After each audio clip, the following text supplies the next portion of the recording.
What's good? My name is Jesse, and here's my senior PE assignment. Sports psychology is defined as the field of science that investigates how an athlete's mental processes, such as their thoughts, feelings, and emotions. Throughout this term, I participated in Touch, and in my team, we learned about psychological concepts and principles that work to better or worsen the performance of an athlete, depending on the person. The specific psychological concept that I've chosen is team dynamics, as it is evident that throughout the term, our team chemistry has contributed highly to our performance. The other psychological concept that this affects includes arousal, motivation, and concentration. To coincide with this, the specialized movement sequence in Touch that I've selected is rocking. This sequence is a team-based sequence and requires a lot of energy and precision to effectively pull off. That's why enhancing the concept team dynamics has optimized me personally and our team performance in touch football.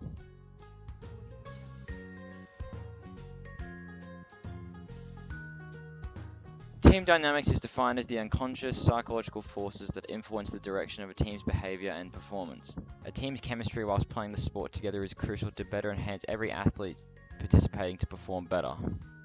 Teams that work effectively together or demonstrate strong cohesion are far more likely to achieve common goals when competing. If they also play well together, this in turn makes them play better at the selective sport. In my case, we enhanced our team's chemistry, whether that be through the pre-game ritual, the try-celebration, or the pre-game music.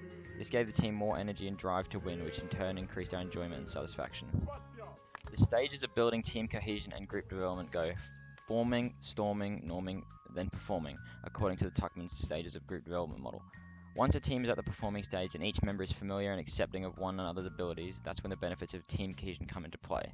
The benefits of improving dynamics and building cohesion include acceptance of roles and responsibilities by team members, dedication of members and efforts towards collective achievement, and the development of a positive and energetic environment. This can be attained to the sense of comfort and security when playing in a team, which will decrease performance anxiety and let the athlete play to their fullest. Anxiety causes chemical imbalances in the brain. Examples include norepinephrine and serotonin. Symptoms of anxiety that disrupt an athlete's ability, such as lack of concentration, overanalyzing, and sense of confusion, all lead to errors in the gameplay alongside a negative individual environment. Through our team cohesion practices, it is safe to assume that we eliminated most of this in our team with our constant comfort and positive atmosphere, comforting players who made errors and commending those who did well. This effectively leads to a neurological response that causes more energy and drive to perform. Enhancing this psychological factor has shown implications of boosting the others such as arousal, motivation, and concentration. Examples of this include the try-celebration, which is boosting arousal and energy, the pre-game hype-up music enhancing our drive to perform, and the team members' extrinsic feedback noticing that things that an individual could not.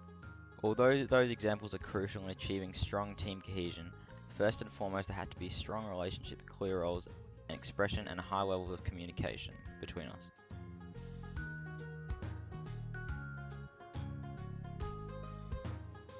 The specialized movement sequence that correctly represents our team's chemistry and dynamics is rocking. The rock is the area between the person performing the roll ball and the acting half. Rocking revolves around the quick play between 2 or 3 players for consistent meters aiming to target the same space or person.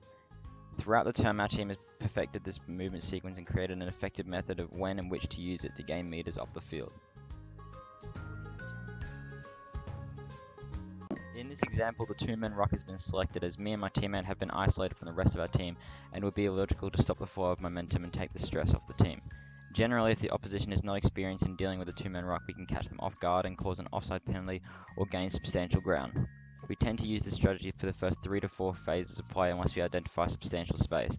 This gains us ground for the last touches to have a crack at the line.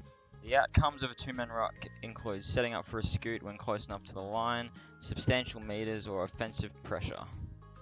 The limitations include inconsistency and sometimes not as effective as a three-man, and it is also rather predictable.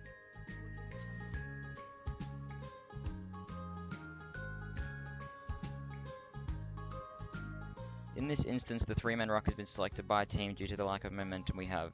We use this standard form of rucking as a means of gaining consistent meters up the field. We aim to target the same defender always, and we do this until we get far enough the field to divert to playmaking. If performed with a fast pace as well, it can be very efficient in terms of gaining ground, assuming the timing of passes and runs are perfect. The outcomes of the three-man ruck include consistent meters and setting up for creative final touches, and also a rest for the uninvolved teammates. The limitations include the predictability and no opportunity for breakaway or creative plays.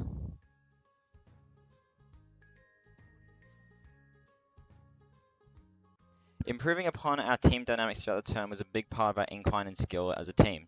We used specific team constructing techniques to ensure that all relationships between each other were strong, allowing us to have fun and perform well.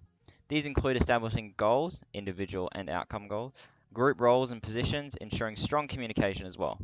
We used hype-up music to achieve this and bring us all together by screaming chapel songs, and it successfully got us to optimal levels of arousal. We also used try celebrations and personal commitment to keep this up in-game, which kept our cohesion up throughout and ensured performance and anxiety is down. This avoided any altercations within the team that would disrupt our team chemistry, leading to poorer performance. On a personal level, however, it is evident that the progression of our team dynamics throughout this term has had a major impact on my performance as a touch player. As our familiarities increased with our team, so did my touch knowledge and through playing the sport. This made me feel comfortable within playing in my team and allowed me to take risks when running the ball or going against the standard touch plays to take a chance. Within our teams, I filled out a progression sheet which I marked how I felt about my personal performance. This survey showed that I felt comfortable within my team and was proud of my performance. This is evident through of the videos of how my touch strategies and gameplay became more advanced and complicated as we were attempting new plays due to the increased confidence from our team cohesion. This all comes back to establishing our goals, rules, and roles, as well as communication, without of which we wouldn't feel secure to try something different. The influence of our team cohesion impacts the other psychological factors, such as the optimal levels of arousal and concentration. This has made me play better individually and in a team. This is also a major part of the improvement of the specialized movement sequence rocking, and through how extrinsic feedback from each other kept our anxiety levels down, but also our touch knowledge high. With our team chemistry improving our confidence levels, we let movement strategies like stepping become more present, hence leading to more exciting plays.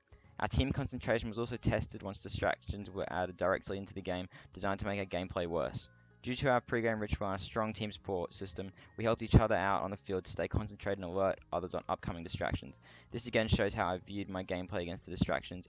The personal survey shows once again how I thought we went against the distractions, with none of them disrupting our momentum or our chances of winning, no matter how present they were.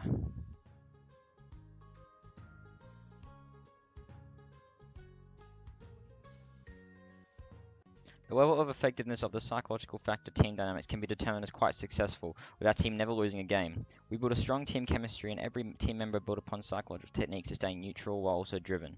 Through our accepted roles and regulations, we could narrow down what we wanted to do and how we wanted to do it on the touch field. There is an obvious skill limitation for some players, but through the primary and secondary data presented, it is clear to see how we improved.